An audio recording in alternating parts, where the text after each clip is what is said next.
we begin to explore the perceptions and thoughts of abundance and scarcity. A reading from the Hebrew Old Testament, Leviticus 19:9 through 10 states, "When you reap the harvest of your land, you shall not reap to the very edges of your field, nor shall you gather the gleanings of your harvest. You shall not strip your vineyard bare or gather the fallen grapes of your vineyard, but you shall leave them for the poor and the immigrant." May the light of the heavens help us to understand and be compassionate. You know, I can never get over being in the pulpit. It's a little, you know, it's confusing for me. Not just any pulpit, but the very one that Dr. King spoke from.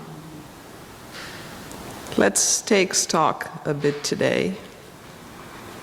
That out there is beautiful Lincoln Drive.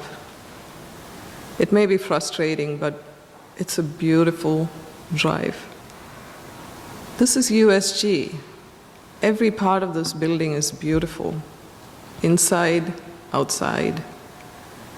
And it has some wonderful people in it. With me today is the beautiful Miss Helena Chauvel, 2 women of color on the chancel. Yeah. You know what this means? This is 2018. This is USG. This is Philadelphia. Yeah? Yeah. Talking about Philadelphia, more than 10 years ago, in what feels like another lifetime, I used to work in West Philadelphia.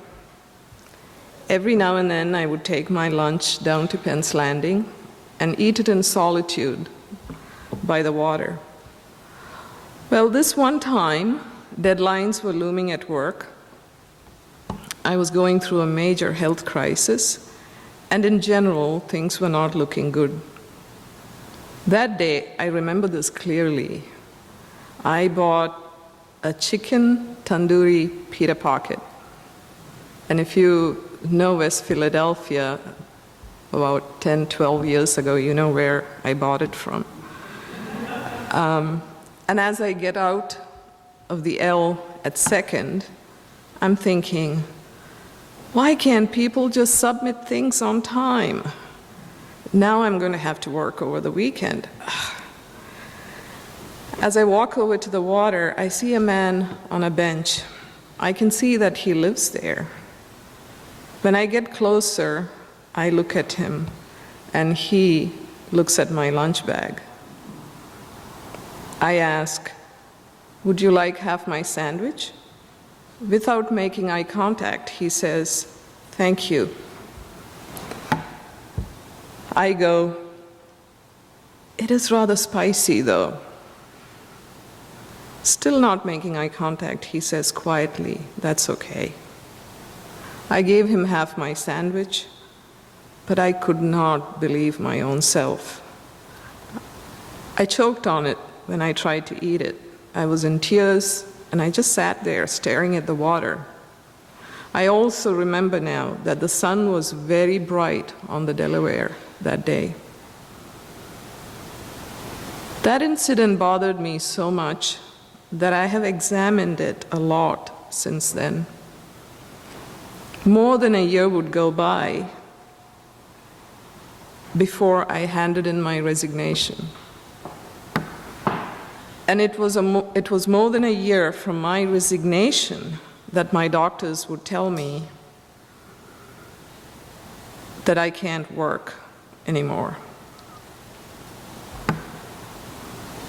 Looking back on all that now, it is clear that my brain had already perceived a scarcity of something.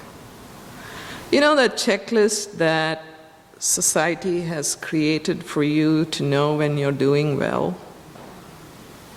Well, I had a roof over my head, 2 incomes in the family, a husband, a child, a good school district, a dog, and 2 running cars between the 3 humans and the dog.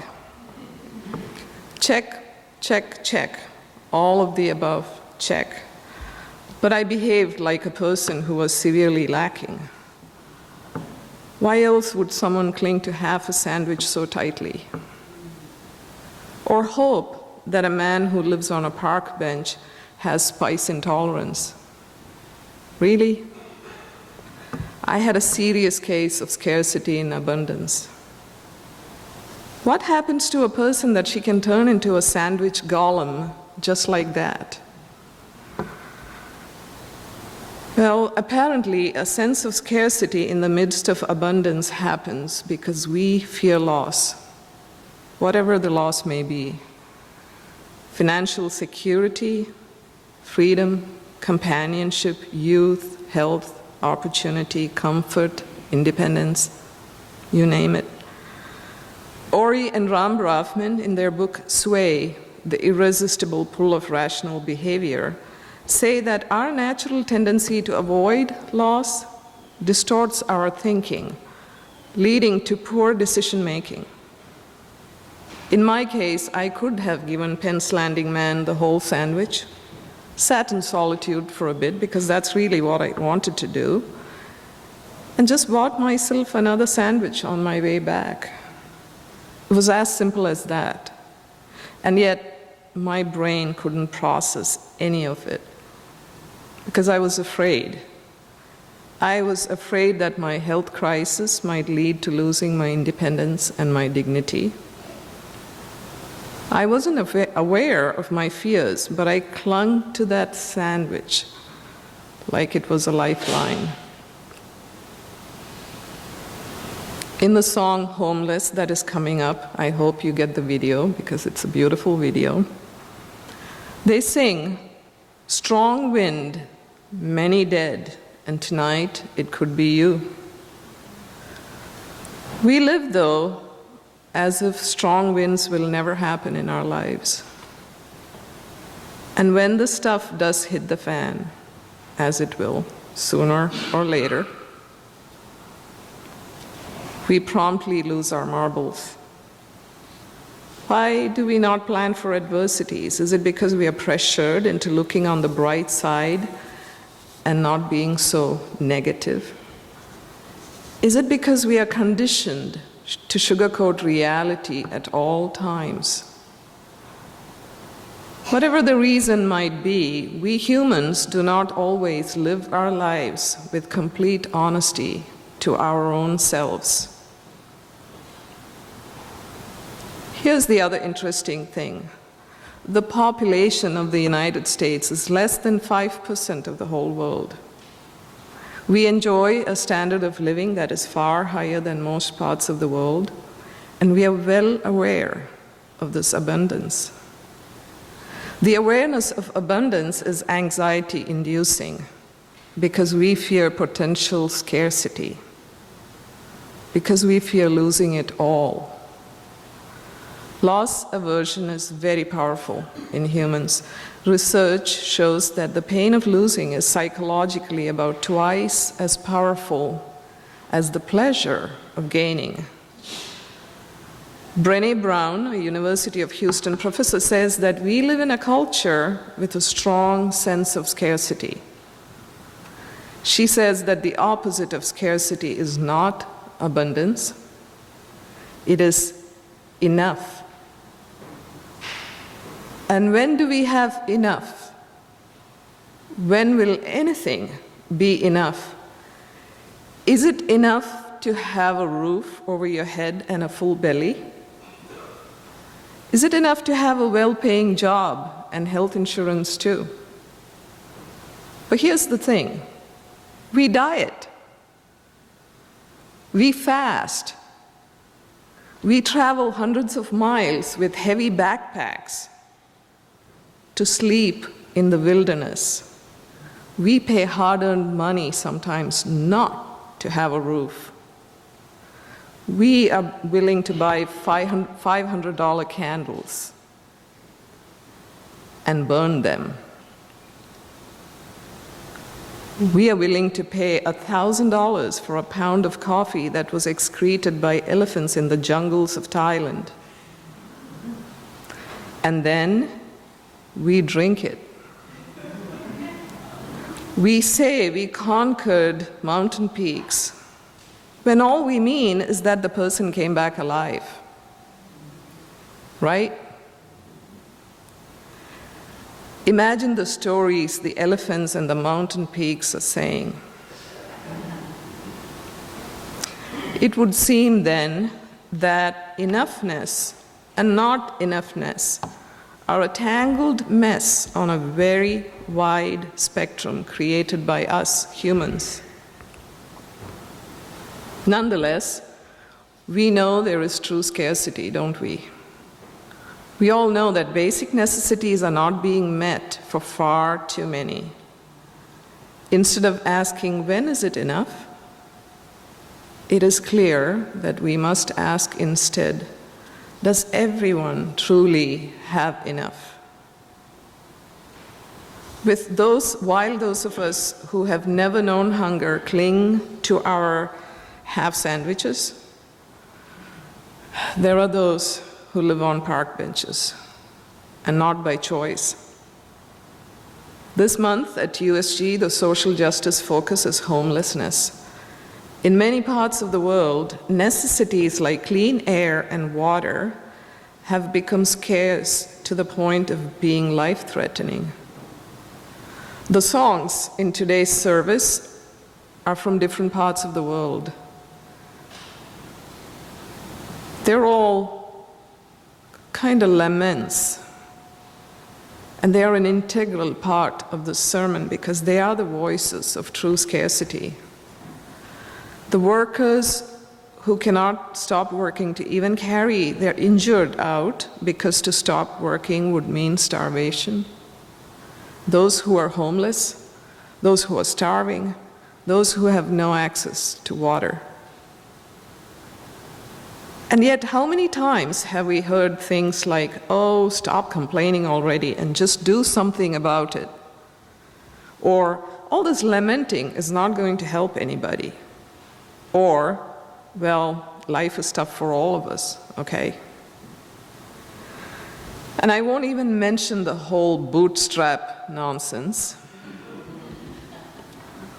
We are all well aware of the general narrative about those who lack resources. They don't work hard, they don't make smart decisions, they're lazy, they're slackers, they eat too much, they drink too much.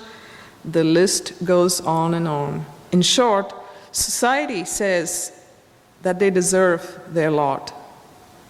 Kiara Bridges, a professor at Boston University, says that there is a moral construction of poverty among us, which is the idea that people are poor because they're lazy, irresponsible, averse to work, sexually promiscuous, criminally inclined, or simply stupid.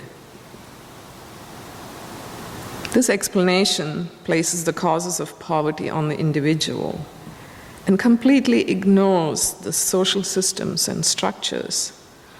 The assumption is that being poor is a failure of character, a lack of responsibility.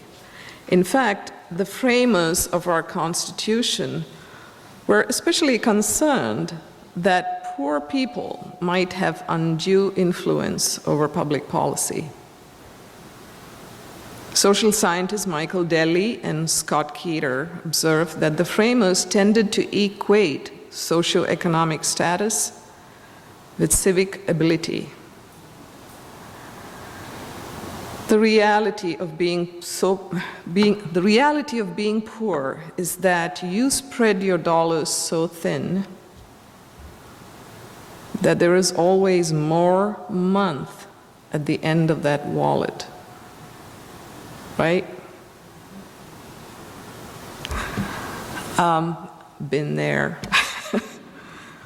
When you have no resources and no willpower, humans can make grave mistakes, leading to some of the behavior patterns that poor people are so often told are the reasons for their poverty. In an essay titled, "This is Why Poor People's Bad Decisions Make Perfect Sense," Linda Tirado says that poverty is bleak and cuts off your long-term brain. She writes, "You have to understand that we know that we will never not feel tired. We will never feel hopeful. We will never get a vacation, ever." An economist from Harvard, Senthil Mullainathan, and a psychologist from Princeton, Eldar Shafir, reject the moral construction of poverty ideas. Their research inverts the established narrative that the poor are poor because they make bad decisions. Instead, they claim that people make bad decisions because they're poor. In their book, Scarcity, Why Having Too Little Means So Much, they take the approach that a person's mental bandwidth is a core resource, much like a bank account. Constant decision-making depletes mental bandwidth, just like withdrawing dollars from your account does. Like a computer running multiple programs, our mental processes begin to slow down as a result of scarcity. Individuals stuck in a cycle of scarcity will find themselves slipping in performance, focus, and long-term planning. Mullainathan says, to put it bluntly, if I made you poor tomorrow, you would probably start behaving in many of the same ways we associate with poor people. The researchers claim that people behave the same in any conditions of scarcity, not just lack of money. It could be chronically busy people suffering from a scarcity of time, or lonely people suffering from a scarcity of social contact. Living under the systemic oppression of racism, too, can drain mental bandwidth, just like poverty. Remember the study when they sent out 5,000 resumes with white and black sounding names to see who would be called for job interviews? I think that was 2003, 2004. Well, that was done by Mullainathan and Bertrand.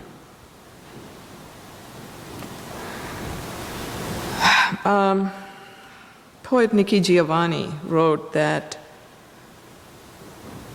we cannot put a floor on poverty until we are willing to put a ceiling on wealth. This is true. Too many don't have enough because some have too much. People still remember Bernie Sanders.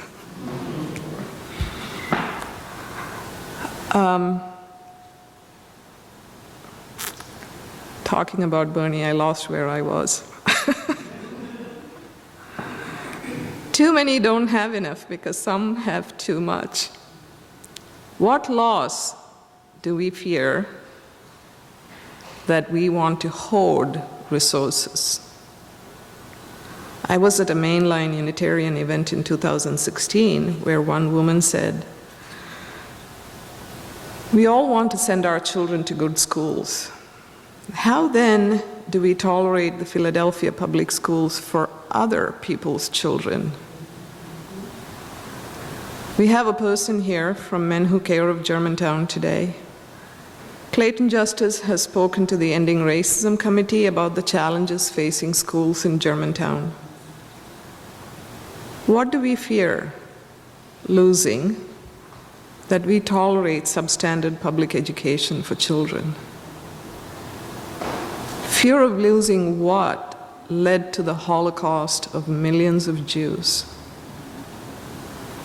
What do we fear losing when we respond to a Black Lives Matter cry of justice with a terse, all lives matter? You see, what we perceive and fear as loss is really change happening. And the reality is that things change all the time. You put together an awesome service, and the projector won't work. So you have to wing it.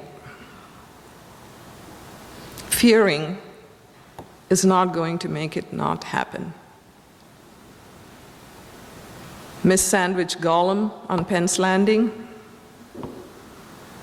Between 2010 and today, her life has been a series of heavy losses. That checklist, well, she lost almost all of it. And then when she thought it was all over, a tree fell on her car and totaled it. She did not shrivel up into nothingness. No. Do you think she has enough? Silence. Do you think she has enough? Yes is the right answer. Yeah. Clinging to sandwiches or saying all lives matter does not stop change from happening. To those living on park benches or born with the wrong skin color, when you do that, it just makes you look like I let your imagination fill that blank. Change will happen to everybody. What can we do to bridge this chasm between the fear-thinking haves and the real have-nots? We could design for scarcity. Social programs and policy making could build in room for scarcity-induced behavior. We could stop turning scarcity into profit in the form of gentrification and mass incarceration. We could stop hoarding resources out of fear. We could stop clinging to our comforts and luxuries as if they define our very identities. We could embrace change instead of resisting it. And then we can all have something. And maybe then we will all have enough. Thank you.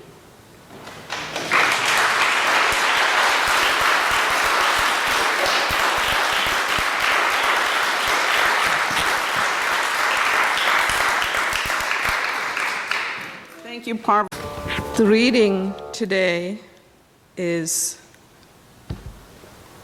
A Community of the Spirit by Maulana Jalaluddin Rumi. There is a community of the Spirit.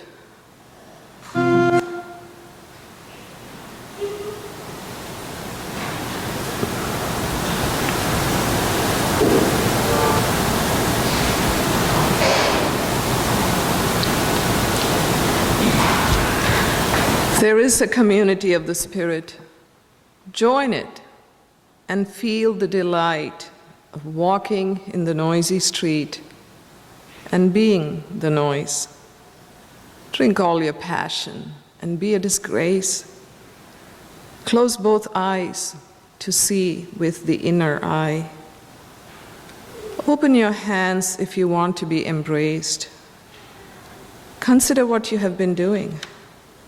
How long, for the sake of a dowry, will you endure such a spouse? Why sell yourself into slavery for 3 pieces of bread? Here is a better arrangement. Give up this life to get 100 new lives. Enter and sit in the circle. Cease acting like a wolf that you may behold the shepherd's love. At night, your beloved wanders. Do not take opium. Tonight, no consolations. Close your mouth against food. to feel the taste of the mouth. You say, she left me, he left me, let them go, that you may see 20 more. Be empty of worrying. Think of the creator of thought. Why do you stay in prison when the door is so wide open? Move outside the tangle of fear thinking. Live in silence. Flow down and down in always widening rings of being.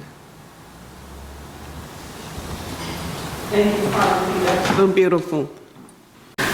For all who see God, may God go with you. For all who embrace life, may life return your affection. For all who seek a right path, may a way be found, and the courage to take it step by step.